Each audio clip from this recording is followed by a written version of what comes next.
this. Okay. You may be in any discipline. These common tools will be working on same like that only. Okay. It will not get changed. So for safer side, just I am going for structure. Because next we are going to see the structure. Okay. Especially in design aids, we no need to create hierarchy. Okay. There will be default hierarchy.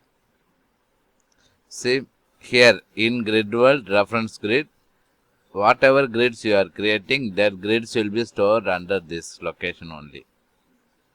Grid world reference grid. Under that only your grids are going to get stored.